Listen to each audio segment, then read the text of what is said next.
Bansang China, pangalawa sa pinakamalagong ekonomiya sa buong mundo. Nangunguna sa kontinente ng Asya, malakas ang impluwensya sa mga pamunuan, matindi ang kapit sa maraming negosyo.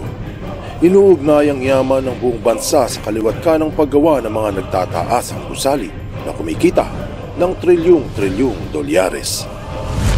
Siguradong magugulat ka sa malalaman mo na ang real estate sa China ay nagsimula ng bumagsak at marahil kasunod nito ang ekonomiya. Mayroong mga naniniwala at marami din namang naghihinala. Ang tanong, totoo ba?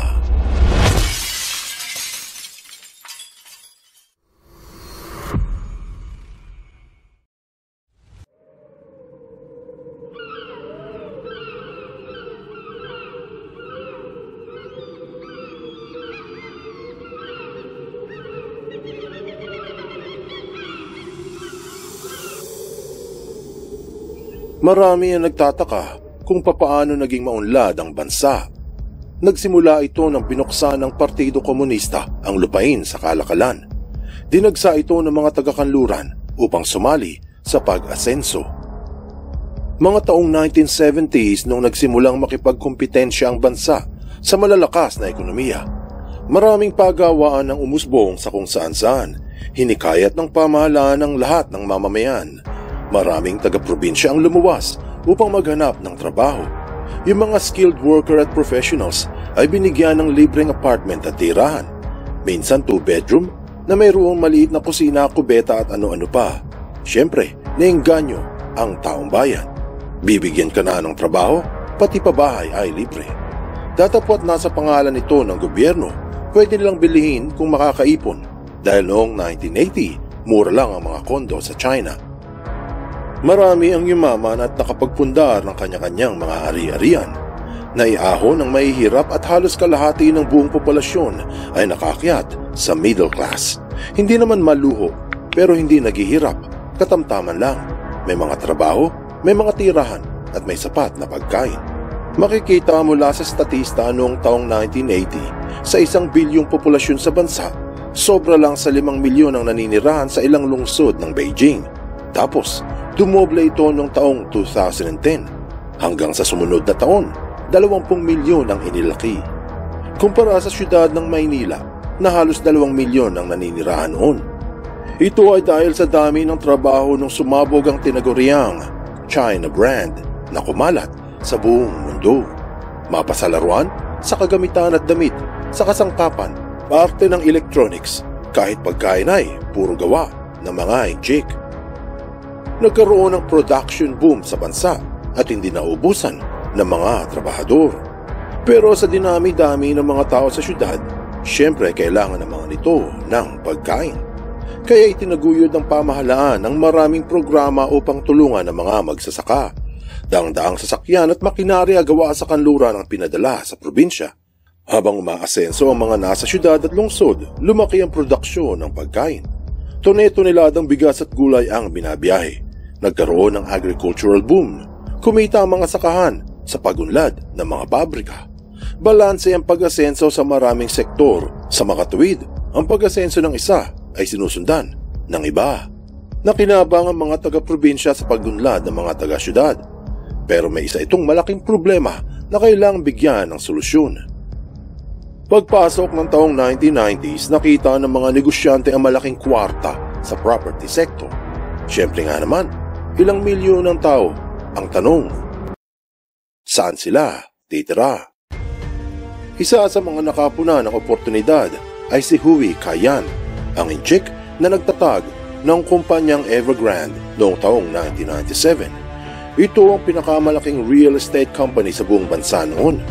Sobrang laki nito na nagkaroon ng 1,000 proyekto, daan-daang high-rise at libo-libong apartment ang ipinagawa sa maraming syudad at lungsod upang matugunan ang problema ng madla. Halos lahat ng sektor sa bansa ay umasenso. Mapa sa probinsya o mapa sa syudad, maraming yumaman at naging bilyonaryo. Dumami ang trabaho sa konstruksyon, kumita ang mga nagbebenta ng materyales, nagkaroon ng ilang kontrata ang mga enhinyero at arkitekto, umasenso ang mga rentahan na makinarya. Siyempre, malaki ang kinita ng gobyerno sa buwis, bayad sa permits, bayad sa lupa, sa mga pinapatong na kondisyones ng mga komunista. Nakakit din ang mga dayuhang investors mula sa Amerika, sa Europa, pati sa Asia. Dahil sa trilyon-trilyong kita ng Made in China.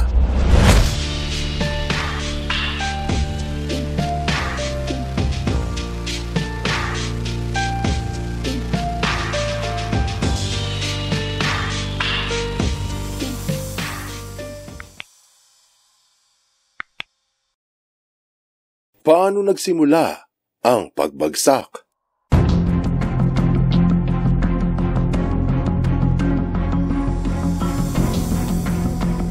Pagpasok ng taong 2000, 200 milyon ang kinita ng Evergrande.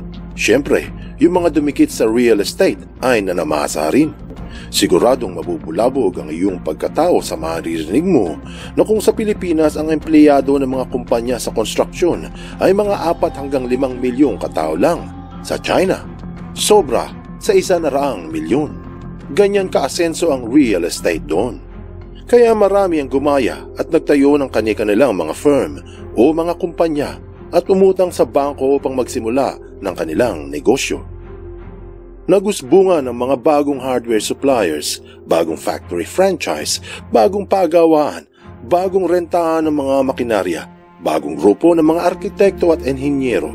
Dumami ang law firm, pati mga nasa probinsya, kasali sa boom. Nagsimula ang mga ito ng mga utang ng bilyong-bilyong yuan pampuhunan sa negosyo. Taong 2010 ayon sa The Guardian, na nalampasan ng China ang Japan sa pagiging pangalawang pinakamalaking ekonomiya sa buong mundo. Taong 2013, pinahayag sa Council on Foreign Relations ang simula ng malaking Belt and Road Initiative ng China upang palawakin ang ekonomiya ng bansa. Taong 2017, sinabi sa Financial Times na ang may-ari ng Evergrande na si Hui Kaiyan ang naging pinakamayamang tao sa buong China. Tuloy-tuloy ang pagunlad, walang tigil ang asenso, hanggang sa pinutakti ito ng garapalang korupsyon. Mula sa pinakaibaba hanggang sa itaas, mayroong katiwalian. May suhol ang munisipyo sa mga negosyanteng gustong magtayo ng bagong pagawaan. May bayaran kung sino ang makakakuha ng malalaking kontrata. May kotong ang otoridad kung magbibigay ito ng proteksyon. Kinurakot ang mga pondo ng kumpanya at ninakaw ng palihim ang kita sa buwis. Hanggang sa unti-unting lumihis ang takbo ng ekonomiya, imbis na sa pag-unlad ng bansa, naging pagyaman ng mga agahaman. Walang naglakas loob na magsumbong para hindi matigil ang kupitan. Naging ambisyoso rin ang mga komunista sa kapangyarihan nung hinigpitan ito ang kapit sa Hong Kong, nang agaw ng ilang isla sa South China Sea at nagbanta sa Taiwan na sasakupin ang bayan. Subalit ang ambisyon ay nag-backfire. Paano ito nangyari? Lumubog ang Evergrande. Dahil sa ginawa ng mga komunista, maraming negosyante ang umalis sa China. Hindi lamang yung mga mula sa kanluran, pati mga bilyonaryong inchik sa bansa ay lumisan. Dahil dito, lumiit ang presyo ng shares, bumagsak ang stocks, nawala ng tiwala ang taong bayan sa sektor. At ang resulta, nangaunti ang pondo ng Evergrande at nadamay ang ibang real estate firm. Humina ang benta ng mga condominiums. Nalugi ang Evergrande at nagmistulang mga ghost towns ang ilang daang bakanteng apartments. Bumagsak ang mga proyekto at hindi nabayaran ang mga kontrata. Upang maisalba ang kumpanya, nagbenta ng mga assets o material na ari-arian ng Evergrande para makabayad sa utang. Pero naubos ang pera dahil sa malaking atraso nito sa mga investors. Taong 2022, binalita ng AP News na ang utang ng Evergrande ay umabot na sa $340 bilyong, ang pinakamalaking liability ng isang kumpanya sa kasaysayan ng mundo. Buwan ng Agosto taong 2023, nagsumiti ng bankruptcy protection ng Evergrande sa Estados Unidos, panangga sa mga gustong magdemanda. Dahil sa pagbagsak ng sektor, damay ang sobra sa 100 milyong mga empleyado, kasama ang mga pamilya nito. Damay din ang agrikultura sa probinsya dahil sa kaunti na lang ang bibili ng aanihin. Ibig sabihin, kailangan nilang ibagsak ang presyo ng ani. Damay din ang mga hardware stores dahil wala nang bibili ng materyales. Damay din ang mga pagawaan at mga pabrika dahil wala nang trabaho ang mga tao. Damay din ang mga rentahan ng makinarya gamit sa konstruksyon. Damay din ang samahan ng mga arkitekto at enhinyero dahil wala nang proyekto. Marami ang naniniwala na sa susunod na mga taon, ilang daang milyon pa ang mawawalan ng pagkakakitaan. Ito ang pinaniniwalaang simula ng pagbagsak ng ekonomiya ng China. Hindi man ito mangyari sa isang iglap, pero kung magtutuloy, masasaksihan ng isa sa pinakamalaking krisis ng isang bansa sa ating kasaysayan. Sa kasalukuyan, minamanmana ng ibang bansa ang nagaganap ngayon sa China upang makapaganda ang mga ito kung babagsak ang pangalawa sa pinakamalaking ekonomiya sa daigdig. Marahil sa hinaharap, umaasa ang marami na maaabswelto ng mga komunista ang pagsisid ng mga real estate firms kagaya ng Evergrande sa malalim na tubig upang makaiwas sa malawakang gusot. Anong aral ang mapupulot dito? Walang masama kung darating ang pag-asenso sa buhay sa makatuwid. Mabuti ito para sa marami, para sa lahat. Subalit kung ang kaunlaran ay aabusuhin at ang minimiti ay maging ambisyong walang paki, hindi mabuting kinabukasan ang hiiral. Bagkusay, imbis na maghirang ito, ay maaring ang lahat ay maghirap. Ika nga nila, the bigger they are, the harder they fall. Buksan mo ang iyong isip at hayaang lumalim pa ng lubusan ng iyong pangunawa sa mga kasaysayang kapupulutan ng maraming aral. Tandaan, katotohanan ng susi sa tunay na kalayaan.